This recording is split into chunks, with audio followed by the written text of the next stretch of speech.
안녕하십니까. 민법 강사 김남경입니다. 자, 오늘도 여러분들 최선을 다해서 여러분들 공부하는데 도움을 주고자 노력하고 있습니다.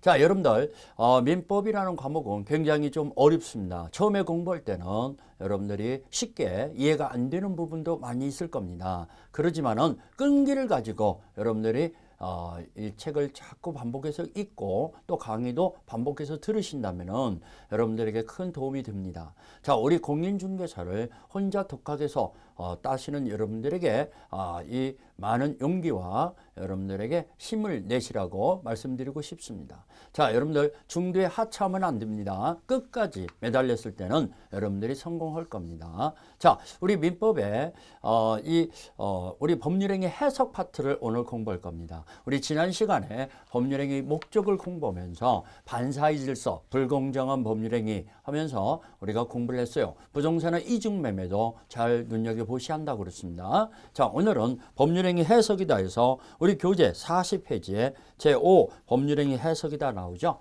자, 법률행위 해석이라는 것은 무엇을 얘기하는 거냐? 법률행위 해석이다. 이 법률행위 내용을 명확하게 이 구체적으로 확정시키는 걸 해석이라고 그러죠. 자, 그러면 무엇을 확정시키는 거냐? 외부에 표시된 표시행위의 객관적 의미를 확정시키는 거. 확정시키는 것을 해석이라고 그러죠. 객관적 의미. 객관적으로 어떤 의미가 있는가, 이걸 확정시키는 걸 해석이라고 그러죠. 그러면 이 해석은 어떤 법률 효과가 생길 것인가를 파악하는 것으로서 법률 문제라고 그래요. 이거 보고. 법률 문제이기 때문에 사실 문제가 아닙니다. 법률 문제이기 때문에 만약에 해석을 잘못했다 한다면은 상고 이유가 되죠. 잘못 해석했을 때는 대법원의 상고 사유가 된다는 거. 법률 문제이기 때문에. 그 다음에 이 세 번째, 우리 법률행위 해석은 표준이 있어요. 우리 106조에 해석어 표준이다. 해석어 표준. 자, 우리 106조에 규정을 해놨죠. 자, 1차적 표준은 당사자가 기도하는 목적이다 그럽니다. 당사자 의도, 목적. 당사자가 무슨 목적을 가지고 이런 법률행위를 했는가, 그 의도를 파악하는 것이 1차적인 해석의 표준이 되는 건데, 당사자 의도가 불명확한 경우가 있잖아요. 명확하들 안 해요. 그러면 사실인 관습으로 해석을 해야죠. 사실인 관습이 없을 때는 의무규정이 없을 때는 신의성실의 원칙이다 그러죠. 신의성실의 원칙. 자, 신의성실의 원칙이라는 것은 건전한 상식적으로 이 판단한다는 얘기죠. 이걸 조리라고 그래요. 조리. 건전한 상식적으로 양심에 비춰서 또는 사물의 본성에 비춰서 판단한다. 여러분들 여기에서는요, 단계별로 적용된다는 것을 주의하세요. 단계적으로 적용된다.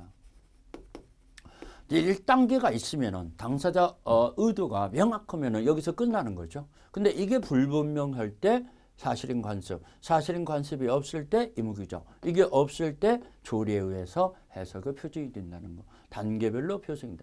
이 사실인 관습은 관습법과는 틀립니다. 사실인 관습은. 자, 이 당사자 의사 표시를 보충하는 해석의 표준이 되는 건데, 이 사실인 관습은 이 당사자가 주장 입증해야 합니다. 법원에서 직권으로 알고 있는 경우는 참작해 줄 수도 있지만은 당사자의 주장 입증이 필요하다는 거. 관습법과는 틀리죠. 관습법이라는 것은 자, 법적 확신 단계에 이르는 관행을 관습법이라고 그래요. 문자화되지 않았지만은 일반 국민들은 그런 성문화되어 있는 법규가 있는 것으로 알고 있는 관행을 관습법이라고 그래요. 문자화되지 않는 법이다 해서 일명 불문법이라고 그러잖아요. 그러면 관습법은 법원에서 직권으로 참작해 주는 거예요. 그렇지만 사실인 관습은 거래계에서 통용되는, 그 업계에서 통용되는 사실적인 관행이기 때문에 그 법원에서는 파악을 못하고 있는 경우도 있죠. 그렇기 때문에 당사자가 주장 입증해야 한다는 거. 자, 이런 것들을 눈여겨보시면 되겠죠. 자, 우리 책에 자, 이 법률행위 해석의 표준이다 해서 나오고 그 다음에 41페이지에 관습법과 사실행 관습 차이점이다 해서 나오죠. 그래서 제일 밑에 그 도표의 제일 밑에를 보니까 관습법은 당사자의 주장에 관계없이 법원의 직권 참작 이라고 나왔는데 사실인 관습은 당사자의 주장이 필요하다라고 써 있죠. 그걸 말씀드린 거죠. 그 다음에 해석 방법이라는 게 있어요. 네 번째 해석 방법이다. 자, 이 해석 방법은 우리가 세 가지로 나눠볼 수 있어요. 자연적 해석, 자연적 해석, 그 다음에 두 번째 규범적 해석, 세 번째 보충적 해석. 이렇게 세 가지로 나눠볼 수 있다는 거. 자, 자연적 해석은 표자의 입장으로 내리는 해석이죠. 표자의 시각. 표자의 입장에서 내리는 해석이죠. 의사표시를 하는 자를 표자라고 그러죠. 표자의 입장에서 내리는 해석으로 표자의 내심의 효과 의사. 어떤 꿍꿍이 속을 먹고 그런 의사표시를 했는가. 그 속마음을 파헤치는 해석을 자연적 해석이라고 그러죠. 규범적 해석은 상대방의 입장에서 내리는 해석이죠. 상대방의 입장에서. 자, 이 보충적 해석은 제3자의 입장에서 내리는 해석이죠. 그러면 자, 자연적 해석은 표자의 입장에서 내리는 해석으로 겉으로 표시된 언어나 문자에 구애받지 않아요. 그 겉으로 표시된 것으로 언어적인 문자적으로 해석하는 게 아니라 그게 무슨 의미를 가지고 있는 건가, 그 표자의 내심의 효과 의사를 파악하는 해석 방법을 자연적 해석이라고 그래요. 그래서 우리가 겉으로 표시된 것이 속마음과는 틀려요. 그러면 겉으로 표시된 것은 거짓 표시가 되는 경우가 종종 있잖아요. 그걸 오표시 무효 원칙이라고 그래요. 잘못된 표시는, 거짓 표시는 해석될 수 없다. 아무런 효력이 없다. 이렇게 보는 걸 오표시 무효 원칙이다. 그러면 이 자연적 해석은 상대방 없는 단독 행위에서는 전형적으로 적용되죠. 만약에 상대방 있는 의사표시를 할지라도 상대방이 표자의 진위를 알고 있어요. 표자의 속마음을 알고 있어요. 그러면 자연적 해석을 하더라도 아무 문제가 없죠. 아무튼간 그런 경우에 자연적 해석이 이루어지는데 여기서 여러분들이 꼭 좀 잃어버리지 말 것은 자연적 해석이 됐을 때는 착오 문제가 발생하지 않아요. 착오 이후로 취소할 수 없는 거예요. 취소 문제가 안 생겨요. 예컨대 시험 문제가 잘 나오는 게 이거죠. 자, 매도인과 매수인이, 갑이라는 매도인과 을이라는 매수인이 매매 계약을 하는데 A번지의 토지를 X번지의 토지를 매매하기로 합의가 됐는데 지번의 잘못 표시해서 Y번지의 토지로 표시했다. 이런 문제가 종종 나옵니다. 그러면 지금 매도인도 X번지의 토지를 팔라고 했고 매수인도 X번지의 토지를 살라고 했는데 그러면 둘이 합의가 됐으면은 겉으로 표시된 것은 Y번지의 토지라고 매매계약을 표시했더라도 그 매매계약은 X번지의 토지로서 계약이 성립됐다라고 해석하는 걸 자연적 해석이라고 그래요. 그러면 Y번지라고 표시한 것은 오표시다 이겁니다. 잘못된 표시다 이겁니다. 그것은 해석될 수 없다. 효력이 안 생긴다. 이것을 오표시 무효 원칙. 이것은 착오 문제로서 이 취소할 수 있는 것이 아니라는 거. 착오 문제가 아니라는 거. 그러면 Y번지 토지가 매수인 앞으로 등기가 됐더라도 그것은 원인 없는 등기이기 때문에 그 매수인은 그 Y번지 토지의 등기는 무효죠. 취득하지 못한다는 거.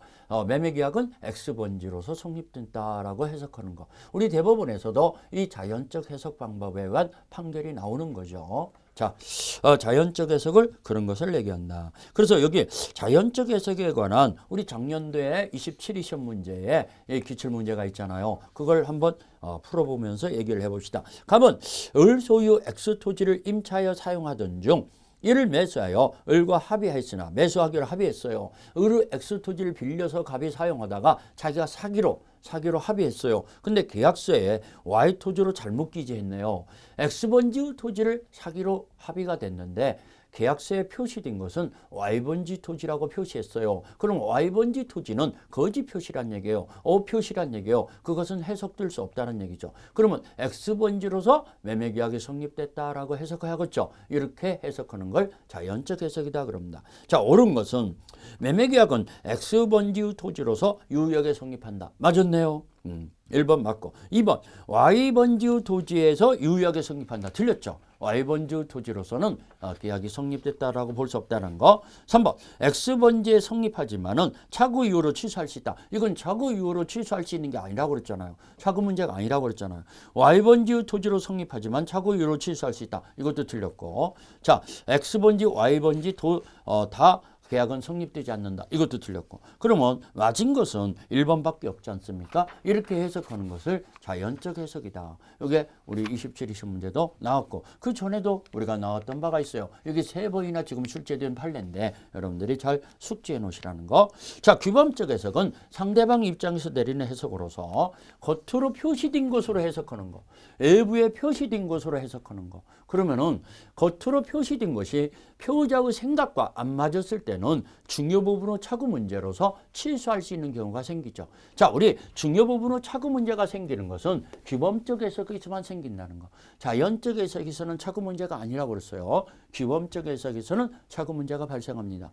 자, 보충적 해석은 자, 법률행위 내용에 간극이 생겼어요. 우리 계약이라는 법률행위에서 전형적으로 적용되는데 서로 쌍방이 의미하는 바가 틀립니다. 그러다 보니까 갭이 생겼을 때는 어느 한쪽의 입장으로 해석하면은 다른 쪽이 침해를 받기 때문에 제3자 사회 일반인들이 어느 의미로 이런 계약을 맺는 거냐, 사회 일반인의 시각에서 제3자의 시각에서 내리는 해석이 보충 해석이다 그럽니다. 계약이라는 법령에서 전형적으로 적용되는 거죠. 자, 그런 정도로 해서 우리 법률행위 해석을 정리하면 되겠어요. 자, 법률행위 해석은 외부에 표시된 표시행위의 객관적 의미를 확정시키는 걸 해석이라고 그랬어요. 그 다음에 이것은 법률 문제에 해당된다는 거. 그 다음에 해석의 표준은 당사자가 기도하는 목적이 1차적 표준이고 이게 없을 때 사실행 관습, 이게 없을 때 의무규정, 이게 없을 때 조리에 의해서 해석한다.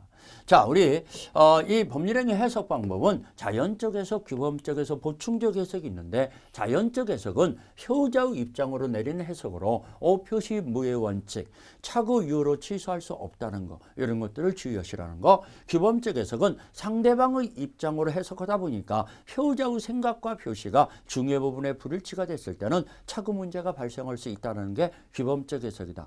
보충적 해석은 법률행위 내용에 간극이 생겼을 때 이 제3자 입장으로서 내리는 해석을 보충적 해석이다 그랬습니다. 해석 방법이 3가지 있다는 거. 그러다 보니까 우리가 제1장 파트에서 법률행위 파트를 우리가 공부를 끝났네요. 자, 그러면은 지금부터 제2장 파트 의사표시장을 공부할 건데 이 의사표시장에서 우리 27위 때 4문제 나왔죠. 못 나와도 3문제는 나옵니다. 아니면은 4문제. 아무튼간 중요한 부분이죠. 여러분들이 이 부분을 놓쳐서는 안 되는데 이 부분이 처음에 공부하시는 분들은 상당히 어려운 부분에 속한다고 그래요. 이걸 잘 이해를 못하는 부분들이 꽤 많은데 여러분들은 이 강의를 들으면서 잘 이해하시기를 부탁드립니다. 자, 우리 의사표시, 법률행위에 없어서는 안 되는 필수 불가결한 요소가 의사표시라고 그랬잖아요. 법률행위에서는 꼭 의사표시가 있어야 하는데 이 의사표시는 자, 표자의 생각을 겉으로 표시하는 걸 의사표시라고 그래요. 표자의 생각을 나타내는 건데 그러면 표자가 맘먹은 대로 표시가 됐을 때는 정상적인 의사표시라고 그러죠. 정상적인 의사표시가 됐을 때는 우리가 여기서 따져볼 필요 없어요. 그대로 효력이 생기는 거니까. 근데 표자의 생각과 표시가 불일치가 됐어요. 안 맞았어요. 또는 사기를 당해서 속아갖고 일치시켰어요. 그러면 하자 있는 의사표시라고 그래요. 이런 것들은 불일치가 됐다든가 하자가 있다는 것은 비정상적인 의사표시라고 그래요. 그런 비정상적인 의사표시가 됐을 때는 어떻게 효력이 생길 것인가, 이걸 이 시간에 공부하는 거죠. 굉장히 중요한 부분이죠. 시험 문제가 아주 잘 나오는 부분입니다. 자, 그러면은 우리 의사표시다 해서 우리 43페이지 의사표시 의 해갖고 나오는 거, 이것은 서론 부분에 해당되는 거니까 가볍게 여러분들이 읽어보시면 되겠고, 44페이지. 자, 의사표시는 표자의 생각이 중시되는 거냐, 겉으로 표시된 것이 중시되는 거냐, 표자의 생각이 본질이다 라고 보는 걸 의사지이라고, 겉으로 표시된 것이 본질이다 하는 것을 표시주의 이론이라고 하는데 우리 민법은 절충지를 취하고 있다는 거. 표시주의 중심의 의사주의를 가미하는 절충지를 취하고 있습니다. 우리 민법은. 자, 그 다음에 우리 침묵과 침묵도 어떤 정황이 있을 때는 의사표시가 될 수 있다고 그랬어요. 그 다음에 어떤 행위 자체가 의사표시가 내포되어 있는 경우가 있죠. 여러분들이 열심히 공부하는 행위 속에는 지금 이 공인 중개사 자격증을 취득하고자 하는 이런 생각이 의사표시가 내포되어 있다고 봐야죠. 그러면 그대로 효력이 생기게 되는 거, 이런 것들을 포함적 의사표시, 간접 의사표시라고 그래요. 이런 경우도 있더라 이겁니다. 자, 그 다음에 우리 45페이지에 비정상적인 의사표시다. 여기서부터 이제 본론으로 들어가는 거죠. 이 비정상적인 의사표시는 크게 여기 45페이지의 중간에 도표를 잘 정리했는데 이 도표를 별표해 놓고 여러분들이 꼭 암기해야 합니다. 자, 크게 두 가지로 나눠져요. 자, 생각과 의사와 표시가 불일치되는 모습. 불일치되는 모습이 바로 의사의 흠결이라고 그래요. 의사와 이 표시가, 의사와 표시가 불일치되는 거. 불일치를 우리가 이걸 뭐라고 하냐? 이 의사의 흠결. 이걸 흠결이라고 하는데 이 불일치를 표자가 알고 있었냐 모르고 있었냐 이걸 가지고 자 알고 있는 경우가 두 가지 있어요. 107조 진이 아닌 의사표시다. 진이 아닌 의사표시. 그 다음에 이것도 표자가 진이 아닌 거짓말이란 얘기죠. 거짓말, 진짜가 아니란 얘기예요. 거짓말 할 때 여러분들 생각과 거짓말하는 사람은 생각과 표시가 불일치됐다는 걸 표자 스스로 거짓말하는 자는 알고 있잖아요. 상대방은 모를 수가 있지만은 거짓말하는 자는 알고 있는 거죠. 이것을 진이 아닌 의사표시라고 그래요. 그 다음에 또 있어요. 우리 알고 있는 경우가 통정허위표시. 자, 통정이라는 것은 합의하에 거짓말하는 걸 통정허위표시라고 그래요. 쌍방이 합의하에 거짓말하는 거. 이걸 통정허위표시인데 이 두 가지는 불일치가 됐다는 것을 효자 스스로 알고 있죠. 여기는 혼자 거짓말한 거고 혼자 거짓말한 건데 여기는 쌍방이 합의하에 거짓말한 거. 이런 차이점이 있는 거죠. 아무튼 알고 있는 거죠. 근데 불일치가 된 것을 모르고 있는 경우 하나 있어요. 그게 바로 109조 착오죠. 착오. 중요부분의 착오가 있을 때는 취소할 수 있도록 규정을 해놨는데 이 착오는 표자의 생각과 표시가 불일치됐다는 것을 착오자 스스로 모르고 있었던 거예요. 이걸 착오라고 그래요. 자, 그 다음에 이 세 가지는 불일치된 모습이에요. 근데 네 번째 하자 있는 의사표시라는 게 있어요. 하자 있는 의사표시. 하자 있는 의사표시는요. 이것은 불일치된 게 아니에요. 일치됐어요. 일치됐는데 사기나 강박을 당해서 일치됐어요. 이게 바로 110조. 하자 있는 의사표시다 하면은 사기 강박에 한 의사표시를 얘기하는 거죠. 그래서 여러분들 비정상적인 의사표시는 불일치되는 모습 하나, 하자 있는 의사표시 하나, 이래서 두 가지로 나눠지는데 이 두 가지를 비정상적인 의사표시라고 그래요. 의사의 흠결이라고도 하고 불일치를 하자 있는 의사표시는 사기 강박에 한 의사표시를 얘기하는 거예요. 그게 지금 도표로 정리해놨죠. 자, 불일치를 표자가 알고 있는 경우 비진의 의사표시다. 진이 아닌 의사표시는 원칙적으로 유의하지만 진이 아님을 상대방이 알았다든가 할 수 있을 경우는 무효입니다. 자, 예의적으로 통정의 표시는 당사자 간에 짜고 상대방과 짜고 거짓말한 것으로 당사자 간에는 언제나 무효입니다. 그 다음에 불일치를 표자가 모르고 있는 게 착오가 있다고 그랬어요. 착오는 취소할 수 있는 법률행위가 되는 거죠. 그 다음에 사기 강박에 한 의사표시는 사기에 의한 의사표시도 취소할 수 있고 강박에 한 의사표시도 취소할 수 있고 아무튼간 취소할 수 있는 법률행위가 되는 거죠. 아무튼간 이 네 가지 중에서 여러분들이 세 가지 정도가 시험 문제가 나올 정도로 아주 빈번하게 출제되는 부분입니다. 자, 그러면 거기 1번에 진이 아닌 의사표시 여기서부터 정리해 봅시다. 진이 아닌 의사표시라는 게 뭐냐? 거짓말이라고 그랬어요. 거짓표시. 거짓표시. 농담이다 이겁니다. 농담. 이걸 비진의 표시다. 진이 아닌 표시다 그러죠. 비진의 표시다 그럽니다. 심리 여부라고 그러죠. 여러분들도 생각과 표시가 서로 불일치되는 경우 많잖아요. 그러면 정신 나간 사람이다 이렇게 표현하잖아요. 그런 식으로 지금 생각과 표시가 불일치되는 경우를 말하는 건데 자, 갑이라는 사람은 이 건물을 잘 들어보세요. 을에게 증여하려는 생각이 없었어. 증여 의사가 없어요. 증여 의사가 없는데도 겉으로 표시되는 증여라고 표시했어. 그러면 겉으로의 표시에 상응하는 내심 후 효과 의사, 생각은 결여된 거죠. 생각 없이 표시했다는 얘기죠. 그러면 이 표시는 거짓 표시란 얘기잖아요. 거짓 표시죠. 진짜 표시가 아니다 이겁니다. 진이 아니라는 얘기는 진짜가 아니란 얘기예요. 거짓이란 얘기예요. 그렇죠? 그러면 이게 거짓 표시가 됐을 때는 어떻게 되겠냐 이겁니다. 자, 이 지금 갑은 거짓 표시를 했지만은 을은 모르고 있잖아요. 을은 서운의 무가시래요. 거짓말인지를 몰랐어요. 알 수도 없었어요. 모르고 있는 걸 서운이라고 그래요. 또 알 수도 없었으면은 자, 을이 등기를 넘겨받았어요. 그러면 유효해요. 을은 취득하죠. 취득하죠. 그 대신 을이 알았다든가 알 수 있었어요. 을이 갑의 증여 의사 없다라는 것을 알았다든가 또는 알 수 있었어요. 그랬을 때는 이거 무효죠. 자, 을이 빚은 의사표시는 상대방이 알았다든가 진이 아닌 의사표시라는 걸 거짓말이라는 걸 알았다든가 알 수 있을 경우는 무효이다 그러죠. 그러면 이렇게 무효가 됐다는 것은 무효를 주장하는 갑이 입증해야 합니다. 갑의 입증 책임이죠. 우리 공부했잖아요. 무효 취소는 무효 취소를 주장하는 자가 입증해야 한다는 거. 그렇죠? 자, 그러면 이렇게 입증을 했어. 알았다든가 알 수 있었다. 둘 중에 하나를 입증을 했어요. 그런다면은 이 말소 등기 청구가 가능하죠. 부당이득 반환 청구가 인정됩니다. 그러면 부당이득 반환 청구가 인정되는 이유가 뭐냐? 이것은 불법행위가 아니니까. 이것은 불법행위다, 불법행위 아니다. 불법행위가 아닙니다. 자, 여러분들 불법행위일 것 같으면은 부당이득 반환 청구를 하지 못한다고 그랬잖아요. 근데 불법행위가 아니기 때문에 부당이득 반환 청구할 수 있다라는 거. 불법행위가 아니기 때문에. 자, 이 746조가 적용이 안 된다라는 거. 그러면은 이게 무효가 됐어요. 이럴 때는 을의 등기를 말소 청구할 수 있죠. 그렇지 않고는 원칙은 유효하니까 이게 을 것이 되는 거예요. 그런데 을이 이걸 다시 병한테 팔아먹었어요. 자, 병한테 팔아먹었을 때 병을 새로운 이해관계를 맺은 자라고 그래요. 이 사람을 제3자라고 그래요.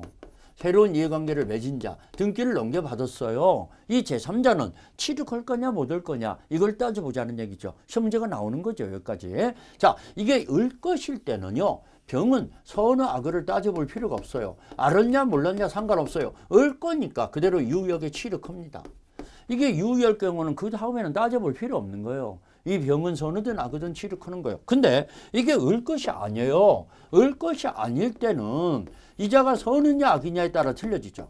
자, 이 사람은 을 것인지만 알고 샀어요. 선이에요. 그러면은 이 병은 취득해요. 왜? 이 무효를 가지고는 선의 제3자한테 대항하지 못한다라고 107조 2항에 나와요. 그럼 107조 2항의 규정에 의해서 무효가 됐다 하더라도 그걸 모르고 산 사람한테는 무효임을 주장하지 못한다 이겁니다. 무효임을 주장하지 못한다는 것은 제3자는 유효하게 취득한다는 얘기죠. 그러면 선생님, 이 무효는 특정인한테 주장하지 못하는 무효구만요. 예, 이걸 상대적 무효라고 그래요. 자, 선생님, 우리 지난 시간에 공부했던 것은 어느 누구한테도 주장할 수 있는 무효라고 했지 않습니까? 예, 그걸 절대적 무효라고 그래요. 그러면 무효도 종류가 있다는 얘기예요. 어느 누구한테도 주장할 수 있는 무효도 있는 반면에 특정인한테는 주장하지 못하는 무효도 있다는 얘기죠. 어느 누구한테도 주장할 수 있는 무효를 절대적 무효라고 하고 특정인한테는 주장하지 못하는 무효를 상대적 무효라는 거구나. 이것은 선의 제3자한테는 대항하지 못하는 무효구나. 그래서 이걸 상대적 무효라고 그래요. 그러면은 악일 때는 이 사람이 알고 있었어. 이게 을 것이 아니라는 걸 알면서 샀어. 그러면은 이 사람도 취득을 못 하는 거죠. 선의만 보호가 된다는 얘기죠. 자, 누구만 보호가 된다? 선의만. 선의 제3자만 보호가 된다는 거. 자, 이게 시험 문제 참 잘 나오니까 여러분들이 좀 주의하셔야 한다는 거. 자, 우리 다시 한번 정리합니다. 빚은 의사표시는 상대방이 모르고 있었어요. 거짓말이라는 것을 거짓 표시를 했는데 선의 무가시래요. 알 수도 없었어요. 그러면 유효해요. 상대방은 증여 의사 없이 증여한다 하겠더라도 이 부동산을 취득하는 거예요. 그렇지만 상대방이 진이 아님을 갑이 거짓말한다는 것을 알았다든가 알 수 있을 경우가 있어요. 그랬을 때는 무효입니다. 그러면은 을이 병한테 팔아먹었을 때 을 것일 때는 병은 선이든 악이든 취득하는 거죠. 선이든 악이든 취득하는 건데 이게 을 것이 아니에요. 무효예요. 그래도 병은 모르고 샀을 때는 병은 선일 때는 보호가 된다는 거. 선의 제3자는 취득한다는 거. 아무튼간 잘 기억하세요.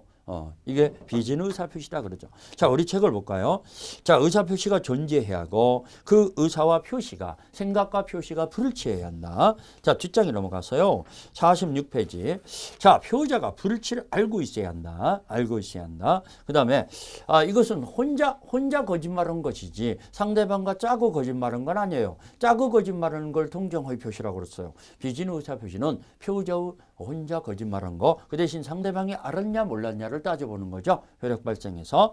자, 이유나 동기는 묻잖아요. 원칙은 표시된 대로 효력이 생기는 게 원칙이에요. 원칙은 유의한 게 원칙이에요. 원칙은. 그러지만 진이 아님을 상대방이 갑이 거짓말한다는 걸 알았던 경우나 알 수 있을 경우는 무효라는 거. 그렇죠? 이 무효를 가지고는 선의 제3자한테 대항하지 못한다. 자, 여러분들 강의를 듣고 공부하는 여러분들이 이걸 굉장히 어려워해요. 어려워하는 이유가 진이라는 것을 진이 아니라는 것을 잘 구별을 못해요. 진이라는 건 진짜란 얘기예요. 진짜. 우리 정말이란 얘기예요. 진짜인 것을 진이 있는 의사표시라고. 진이 없는 의사표시, 진이 아닌 의사표시는 거짓말이란 얘기예요. 거짓이란 얘기예요. 그 진짜와 거짓을 이 단어가 좀 여러분들이 생소하다 보니까 진이다, 진이 아니다. 뭐 이런 말로 여러분들이 잘 구별을 못하더라 이겁니다. 진이라는 건 진짜란 얘기고 진이 아니라는 말은 거짓이란 얘기다. 진이 아닌 의사표시를 지금 공부하는 거지 진이 있는 의사표시를 공부하는 게 아니죠. 진이 있는 의사표시는 정상적인 의사표시니까 우리가 여기서 공부할 필요 없다고 그랬어요. 그대로 효력이 생기는 건데 근데 진이 아닌 의사표시일 때는 어떻게 되겠냐 이 효력을 따져보자는 얘기죠. 그걸 공부하는 거라는 거. 그러면 우리 기출문제가 시험 문제 참 잘 나오는데 우리 25위 기출문제가 있으니까 한번 풀어볼까요? 자, 기출 체크.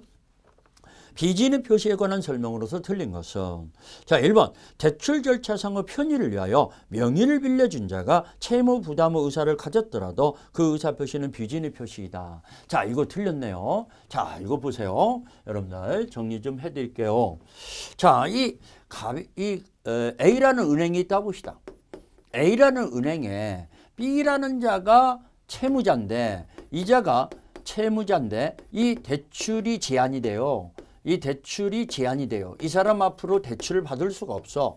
그러니까 C라는 사람은 명의를 빌려줘서 명의자로서 이 B를 위해서 대출 계약을 체결했어요. 그러면 이 대출 계약이 비진의 표시냐 아니냐 이걸 지금 물어본 거예요.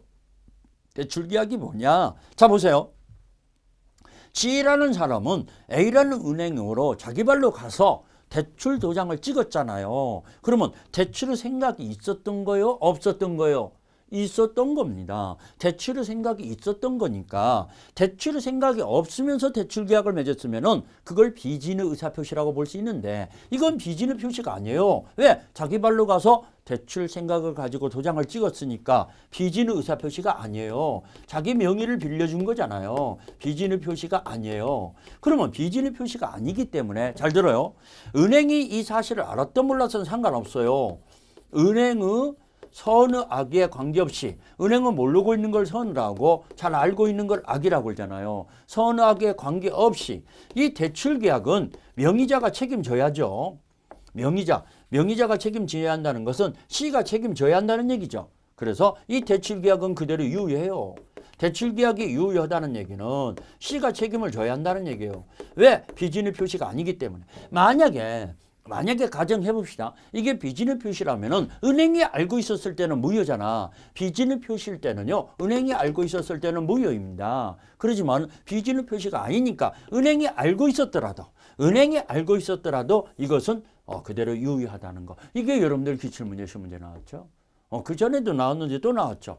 이런 식으로 시험 문제가 잘 나옵니다. 알겠죠? 은행이 알고 있었더라도 이 대출 계약은 그대로 유효하다는 거. 지금 여기 채무 의사를 가졌더라도 의사 표시는 비진의 표시이다. 이렇게 나왔으니까 1번이 틀렸죠. 비진의 표시가 아니죠. 진이 있는 의사 표시죠. 왜? 대출의 생각이 결여된 것은 아니었으니까. 대출의 생각을 가지고 대출 도장을 찍었던 거니까 비진의 표시가 아니다라는 거. 그러면 1번 틀렸고 2번 비진의 표시에 관한 규정은 원칙적으로 상대방 있는 단독행위에 적용된다. 상대방 있는 단독행위는 상대방이 있으니까 상대방이 알았다든가 알 수 있을 경우도 적용되고 그러면 이 원칙과 예의가 다 적용되죠. 다만 상대방 없는 단독행위는 상대방이 거짓말한다는 걸 알았다든가 알 수 있을 경우는 적용 안 되니까 단서 규정이 적용이 안 될 뿐이에요. 언제나 유의할 따름이에요. 그래서 상대방 없는 단독행위도 적용되는데 무효가 될 소지는 없다는 얘기죠. 그래서 상대방 있는 단독행위, 없는 단독행위 다 적용됩니다.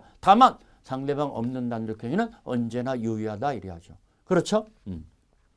자, 2번 맞고 3번 매매계약에서 비진의 표시는 상대방이 선의이며 과실이 없는 경우 하나에 유의하다. 자, 비진의 표시는 상대방이 선의, 무과실인 경우 하나에 유의하다. 맞았잖아요. 거짓말이라는 것을 상대방이 몰랐어요. 알 수도 없었어요. 그때는 유의하다 이겁니다. 그러니까 맞았고 4번 사직의 의사 없는 사기업의 근로자가 사용자의 지시로 어쩔 수 없이 일괄 사직서를 제출하는 형태의 의사표시는 비진의 표시다. 자, 사장이 일괄 사표 내라 했어요. 그러면 사직의 의사가 없는 자 아이들을 가르치고 아직도 창창해요. 일을 더 해야 해요. 그러는 사직의 의사가 없는 근로자가 사직서를 낼 수밖에 없었어요. 그러면은 그건 비진의 표시지 정말로 자기가 사직한다는 뜻은 없었잖아요. 그렇기 때문에 비진의 의사표시라고 봐야죠. 4번 맞았고 5번 상대방이 피해자의 지인이 아님을 알았다는 것을 무효를 주장하는 자가 입증한다. 자, 이거 보세요. 알았다든가 자 갑이 거짓말한다는 것을 을이 알았다든가 알 수 있을 경우는 무효라고 그랬죠. 이 무효임을 알았다 알 수 있다는 걸 누가 입증해야 한다? 무효를 주장하는 갑 측에서 입증해야 한다. 갑 측에서 입증해야 한다고 그랬어요. 자, 무효 취소는 무효 취소를 주장하는 자가 입증해야 한다는 걸 우리가 노래 불렀어요. 꼭 좀 기억하시라고 그랬어요. 그러면은 5번도 맞았잖아요. 1번이 틀렸죠. 아, 이런 식으로 문제화되는 거구나. 자, 여러분들이 잘 숙지해 놓으셔야 한다는 거. 자, 뒷장에 넘어가서요. 47페이지.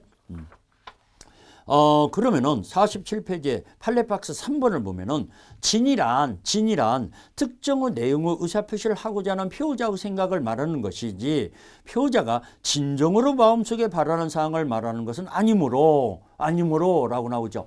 진정으로 바라는 마음속의 생각을 진이라고 하는 건 아니고 그 상황에서 최선이었던 것이 진이라는 얘기예요. 그러니까 자기가 가장 원하는 말은 이거지만은 그것이 아니었더라도 이 차선의 방법을 이 상황에서는 그게 최선이야. 차선의 방법이 그러면 그건 진이 있는 의사표시란 얘기예요.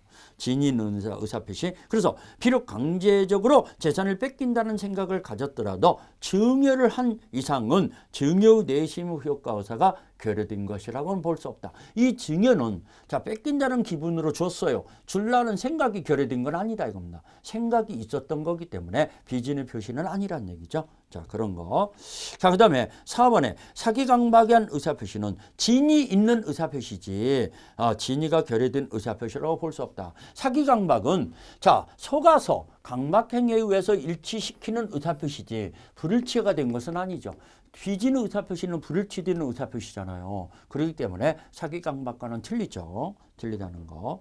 자, 그런 것을 얘기했습니다. 그게 우리 이 8번을 보면은 대리인이 배임 행위에 상대방이 알았던 경우다. 자, 대리인이 본인을 위해서 법률 행위를 하는 것이 대리 행위라고 그래요. 대리인은 본인을 위해서 법률 행위를 하는 걸 대리 행위라고 하는데 대리인 자신의 이익을 위해서 대리인이 횡령할 목적으로 이렇게 법률 행위를 하는 경우도 있잖아요. 그걸 대리인의 배임 행위라고 그래요. 그런 대리인의 배임 행위가 있더라도 원칙은 본인에게 유효화되는 거예요. 본인이 책임져야 하는 거예요. 그렇지만 상대방이 대리인의 배임 행위를 알았다든가 알 수 있을 경우가 있어요. 그때는 대리인은 대리 행위는 본인에게는 무효가 된다라고 우리 판결을 내렸죠. 그러면 무엇에 근거를 들어서 무효라고 하냐? 비진의 의사표시에 관한 규정을 유추 적용하자. 이게 다우설 판례의 견해죠. 비진의 의사표시설이라고 그래요. 그게 8번 얘기죠. 자, 대리인의 배임 행위에 상대방이 알았던 경우 또는 알 수 있을 경우는 107조 1항의 단서 규정을 유추 적용해서 본인에게 무효가 된다. 이런 것들이 종종 문제화되니까 이런 내용들을 숙지하시라는 얘기입니다.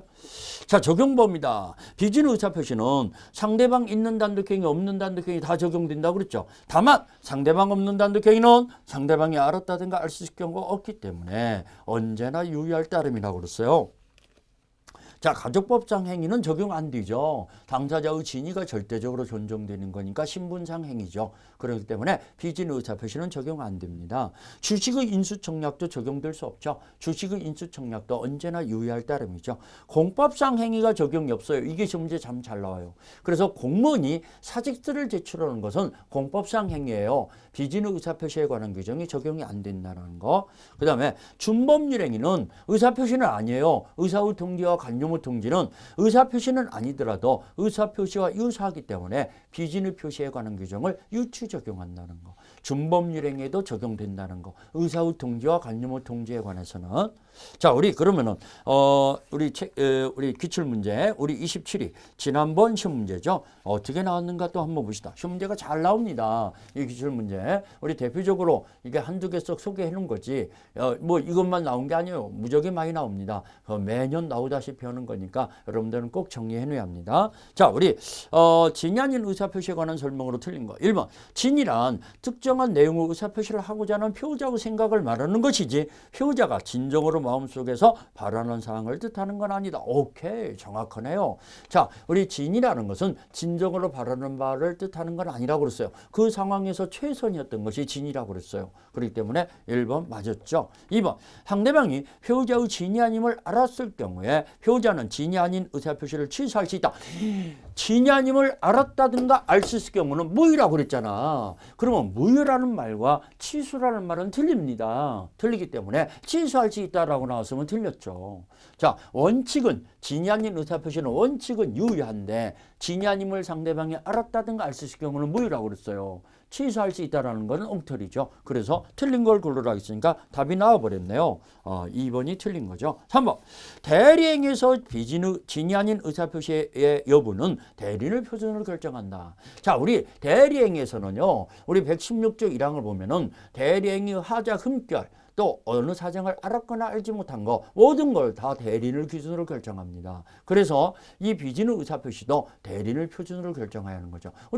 우리 부동산의 이중매매에서 적극가담 여부도 대리행에서는 대리인을 기준으로 정한다고 그랬잖아요. 우리 아까 문제에서 살펴봤잖아요. 대리인이 적극가담했을 때는 본인은 적극가담한지를 몰랐어요. 선의예요. 그래도 본인도 무효라고 그랬잖아요. 그런 것들을 공부했던 기억나죠?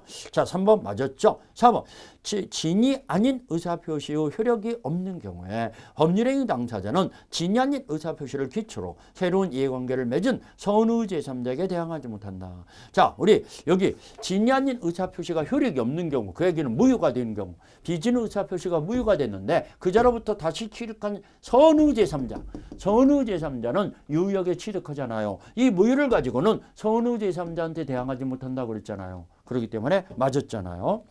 대항하지 못한다. 이걸 상대적 모의라고 그랬죠. 자, 그 다음에 5번 진이 아닌 의사표시는 상대방과 통정이 없다는 점에서 통정허위 표시가 구별된다. 통정허위 표시는 둘이 합의하에 거짓말하는 거라고 그랬죠. 여기는 혼자 거짓말하는 거라고 그랬죠. 그러면 여기는 합의가 없는 거고 통정이 없는 거고 여기는 둘이 짜고 거짓말하는 거죠. 이런 점에서 구별이 된다 이겁니다. 그래서 5번도 맞았죠. 그러면 틀린 것은 2번만이 틀렸네요. 자, 우리 비진 의사표시는 선의 제3자에게는 대항하지 못한다. 선의로 추정되기 때문에 악의일 때는 병은 취득하지 못하는데 이렇게 무효가 됐을 때 을 것이 아닐 때는 선의만 보호가 돼요. 그럼 악이라는 것은 무효를 주장하는 갑이 입증해야죠. 갑이 악이라는 걸 입증해야 한다는 거. 자, 우리 2번 통정허위 표시를 정리해 보야죠. 통정허위 표시는 혼자 거짓말한 것이 아니라 짜고 거짓말한 것다 그랬죠. 통모하에 거짓말하는 거 이걸 통정허위 표시라고 그래요. 자, 이거 지우고 또 설명 들어가겠습니다. 자, 이 통정허위 표시는 당사자 간에 짜고 거짓말하는 거기 때문에 당사자 간에는 언제나 무효입니다. 언제나 무효라는 거. 당사자 간에는 언제나 무효다. 자, 우리 이것도 정리를 좀 그림을 그려가면서 설명해 볼까요?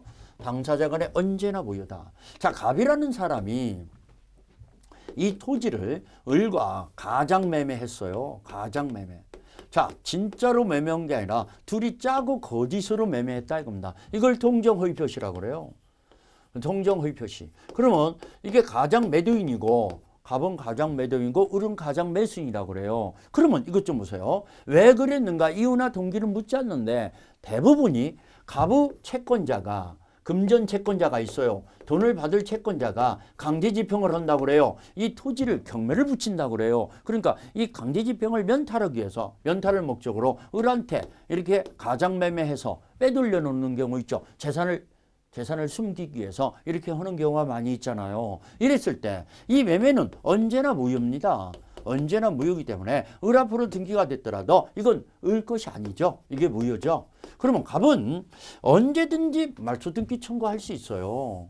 이 부당이득 반환 청구할 수 있어요. 왜 부당이득 반환 청구할 수 있냐? 이것은 불법 행위가 아니니까. 이 통정 허위 표시는 불법 행위다, 불법 행위 아니다.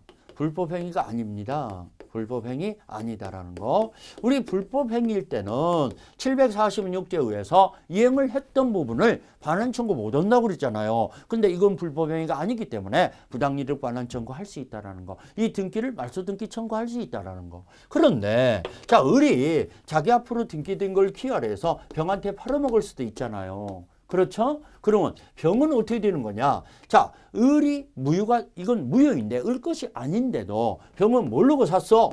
그랬을 때는 유의하게 취득하죠. 근데 병이 알고 있었어요. 그러면은 취득을 못 하죠. 자, 모르고 있는 병은 유의하게 취득하지만 알고 있는 병은 취득을 못 합니다. 자, 여기에서 그러면 선생님, 이 금전 채권자는 을 앞으로 등기가 넘어갔을 때 이거 아무런 조치를 취할 수 없습니까? 라고 물어보고 싶잖아요. 취할 수 있죠. 자, 갑 앞으로 채무자 명의로 등기가 돼야 강제집행을 할 수 있는데, 강제경매를 할 수 있는데 등기가 다른 사람으로 넘어갔어요. 근데 이게 채무자 재산이야. 이게 가부 재산이야. 그것을 알게 됐을 때는 이걸 이 등기를 취소시켜 버릴 수 있어요. 그걸 채권자 취소권이라고 하죠. 채권을 침해하는 행위가 이루어졌을 때 이걸 취소시켜 버리는 채권자 취소 소송을 제기할 수 있죠. 취소권 소송을 제기할 수 있어요. 그러면은 이 등기가 취소가 돼서 갑에게 빠꾸가 되면은 다시 강제 집행을 할 수 있죠. 그렇죠? 강제 경매를 할 수 있다는 거. 그 다음에 채권자 취소권의 대상이 된다는 걸 얘기했고. 자, 이거, 이 을이 병한테 팔아먹었는데 병이 선이에요. 그러면은 저 금전 채권자도 채권자 취소권 행사 못 하죠. 이 선의 병한테는 무효를 주장할 수 있는 사람이 아무도 없어요. 갑도 을도 무효임을 주장하지 못해요. 물론 선의 제3자인 병 측에서 보호받는 당사자 측에서 무효임을 주장하는 건 상관없어요. 그러지만은 다른 사람이 병한테 이거 네 것 아니지 않냐, 이건 무효지 않냐라고 주장 못 합니다. 병은 취득하는 거죠. 유효하게. 그런데 여기서 이제 한 단계만 더 들어가 볼까요? 자, 병으로부터 다시 취득한 자가 있어요. 자, 병으로부터 다시 취득한 정이라는 전득자가 있다고 합시다. 전득자. 이 사람을 제3자라고 그래요. 제3자로부터 다시 취득한 전득자가 있을 때 병이 선일 때는 선의 전득자로부터, 선의 제3자로부터 취득한 전득자는 선이든 악이든 취득해요. 왜 그러냐면은 악이든 유효하죠. 왜 유효하냐? 자, 이거 보세요. 이게 병거니까 더 이상 따져볼 필요 없죠. 전득자는 그 뒤에 있는 사람은 선이든 악이든 취득하죠. 근데 이게 악일 때는 전득자가 선일 때만 취득해요. 자, 병이 악일 때는 병은 취득 못하죠. 근데 전득자도 선일 때는 선의 제3자 속에 들어갑니다. 전득자도. 그래서 취득하는 거죠. 다시 한번 얘기합니다. 제3자로부터 다시 취득한 전득자는 선의 제3자로부터 취득했을 때는 전득자는 악이라 할지라도 보호가 된다는 거. 자, 그런 것도 정리해 놓으셔야죠. 자, 우리 책을 좀 정리해 가면서 나갑시다.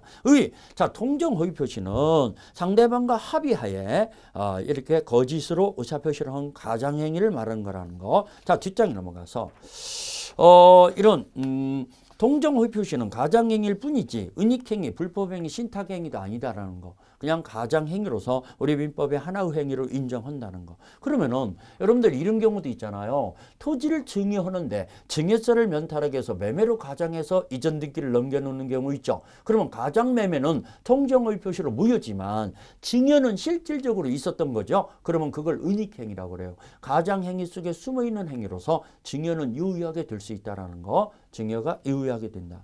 자, 그 다음에 우리 요건 의사표시가 있어야 하고 이 불일치가 돼야 하고 불일치를 피고자와 상대방이 합의하에 다 알고 있는 거죠. 이유나 동기는 묻지 않죠.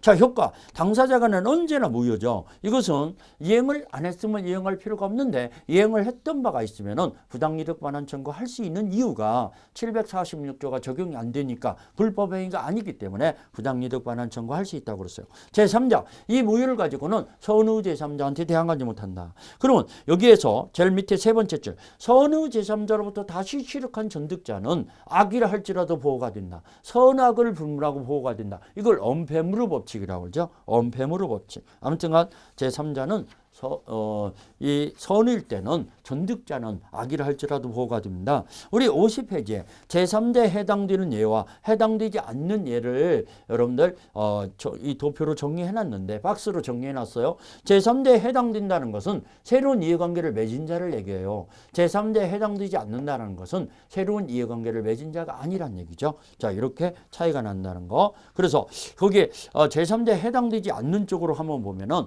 가장매매에 의한 손해배상 청구권의 양수인 또는 우리 채권의 가장 양도에서 채무자 또는 우리 추심을위한 채권 양도의 양수인 그 다음에 우리 주식의 가장 양도에서 주식회사 또는 이 가장 대리 행위에서 본인이라든가 이런 사람들은 제3자가 아니죠. 새로운 이해관계를 맺은 자가 아니죠.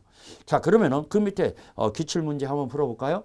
26회 기출문제죠. 통정허위 표시는 무효는 선의 제3자에게 대항하지 못하는데 제3자에 해당하는 자를 모두 그러면 자, 통정허위 표시에 의한 채권을 가압류한 자, 가압류한 채권자는 새롭게 이해관계를 맺은 자잖아요. 그러면 제3자죠.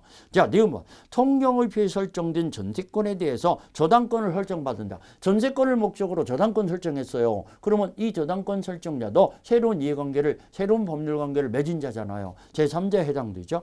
자, 대리인이 통정의 표시를 해서 그럴 때 그 본인은 대리인이 있을 때부터 있었던 자지 대리인이 통정허위 표시를 해갖고 본인이 생긴 사람은 아니잖아요. 그 전부터 있었던 사람이잖아요. 그러면 본인은 새로운 이해관계를 맺은 자라고 볼 수 없죠. 제3자가 아니죠. 이것은 그 다음에 니을 우리 통정의 표시에 체결한 제3자를 위한 계약의 제3자. 자, 여러분들 우리 계약법에서 539조에 제3자를 위한 계약이라는 게 나와요. 여러분들 예를 들어서 여러분들이 보험회사와 보험계약을 맺었어요. 그 보험금 수령은 여러분들 자녀가 수령권자가 됐다고 봅시다. 그러면 여러분들이 보험회사와 계약을 맺은 당사자지만 보험회사와 그 자녀는 제3자가 수익자가 된 거죠. 그 수령권자가 제3자가 돼서 이걸 제3자를 위한 계약이라고 그래요. 제3자에게 어떤 수익이 발생키로 하는 내용이 있는 계약이라고 그래요. 그러면은 이 보험계약은 하나지 그 제3자가 여러분들 자녀가 다시 보험회사와 계약을 맺은 건 아니잖아요. 그러면 그 수익자는 여러분들 자녀는 그냥 권리를 취득하는 수익자인 것 뿐이지 새로운 이해관계를 맺은 자가 아니에요. 새로운 법률관계를 맺은 자가 제3자라겠는데 제3자를 위한 계약에서 수익자는 새로운 이해관계를 맺은 자가 아니구나. 제3자가 아니구나. 이걸 읽어내야죠. 새로운 이해관계를 맺은 자 속에는 안 들어가는 거구나. 알겠죠? 그래서 이 1번도 제3자를 위한 계약에서 제3자 수익자는 여기에 보호받는 제3자에 해당되지 않는다는 거. 그러면은 제3자에 해당되는 자를 고르라고 했으니까 기업과 니은만이 제3자에 해당되는 새로운 이해관계를 맺은 자고 디귿과 니을은 새로운 이해관계를 맺은 자라고 볼 수 없네요. 그러면 답은 1번이네요. 그렇죠? 자, 이래서 그러면 가장행위는 우리 채권자를 금전 채권자를 해할 목적으로 하는 경우가 많기 때문에 이 금전 채권자가 채권자 취소권으로 취소시켜버릴 수 있다라는 거. 그렇지만 선의 제3자한테는 대항하지 못해요. 이 사람도 취소할 수 없어요. 선의 제3자한테는. 그러지만 이 가장 매수인 앞으로 있었을 때는 취소 소송을 제기할 수 있다라는 거. 자, 그 다음에 우리 통정의 표시는 이 무효는 당사자가 무효임을 알면서 취인하면은 그때부터 새로운 법률 행위를 한 것으로 봅니다. 취인할 수 있죠. 또 통정의 표시는 당사자 간에 처리할 수도 있어요. 이 처리를 가지고는 또 선의 제3자한테 대항하지 못한다는 거. 그런 것을 설명했죠. 자, 적용 범위 계약뿐만 아니라 상대방 있는 단독행위도 적용됩니다. 다만 상대방 없는 단독행위는 상대방과 짤 수가 없죠. 짤 수가 없으니까 통정 허위 표시는 적용이 안 됩니다. 그러면 상대방 없는 단독행위는 적용이 안 되지만은 상대방 있는 단독행위는 짤 수가 있으니까 적용된다는 거 유념하세요. 그다음에 주식의 인수청약이나 가족법상 행위나 공법상 행위 이런 것들은 적용이 안 되죠. 적용이 안 된다는 거 그런 걸 눈여겨보시고 자 우리 통정허위 표시에 관한 문제가 또 하나 있는데 이걸 정리하면서 마무리해 봅시다. 자 통정허위 표시 기출문제 52페이지 갑은 자신의 부동산에 대하여 을과 통정한 허위 매매계약에 따라서 소유권 이전 등기를 을에게 해주었다. 을은 을 그 사정을 모르는 병에게 이 부동산을 팔았어요. 통정허위 표시에서 소유권 등기를 가장 매수인 을에게 해줬는데 그 사실을 모르고 있는 병한테 팔았어요. 그러면 병은 취득한다고 그랬잖아요. 자, 틀린 것은 1번 각과 을의 매매 계약은 채무를 이행할 필요가 없다. 이건 무효니까. 이건 언제나 무효니까 갑은 을한테 채무를 이행해 줄 필요가 없죠. 1번 맞았죠. 2번 갑은 병을 상대로 이전 등기 말소를 청구할 수 없다. 이 이전 등기 말소 청구할 수 있죠. 부당이득 반환 청구가 인정된다고 그랬잖아요. 말소 청구할 수 있어요. 병을 상대로 하고 있죠. 을을 상대로는 말소 등기 청구할 수 있어요. 근데 선우병한테는 선우병은 유효하기 때문에 갑은 무효를 주장해서 말소 등기 청구할 수 없죠. 그러면 2번 맞았네요. 병을 상대로라고 그랬어요. 그렇기 때문에 2번 맞았어요. 3번 병의 부동산은 소유권을 취득한다. 병은 유효하게 취득하잖아요. 4번 갑이 자신의 소유권을 주장하려면은 병의 악의임을 입증한다. 병이 악일 때는 병의 등기가 무효인데 갑이 입증해야죠. 무효를 주장하는 자가 갑이니까 갑이 병의 악의임을 입증해야 한다. 5번 병이 선의더라도 과실이 있으면 소유권을 취득하지 못한다. 틀렸네요. 5번이 틀렸네요. 병은 선의기만 하면 취득하는 거죠. 무과실까지는 요하지 않아요. 과실이 있는 병이라 할지라도 병은 취득한다는 거. 무과실까지도 있어야 하는 것은 아니라는 것을 말씀드립니다. 그래서 아무튼간 이렇게 진야인 의사표시나 통정허위표시는 시험 문제가 잘 나오는데 다시 한번 정리해 보면은 진야인 의사표시는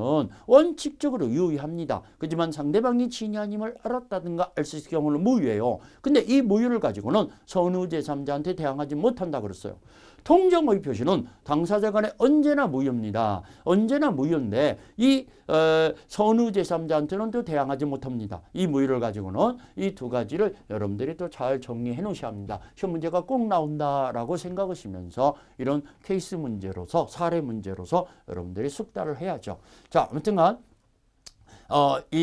오늘 강의는 비진의 의사표시와 통정의 표시를 중심으로 정리했고 다음 강의에서는 이제 착오와 사기 강박에 대해서 정리하기로 하겠습니다. 자, 우리 최선을 다하는 이 강의가 이루어지기를 노력하겠습니다. 자, 이만 수고 많으셨습니다.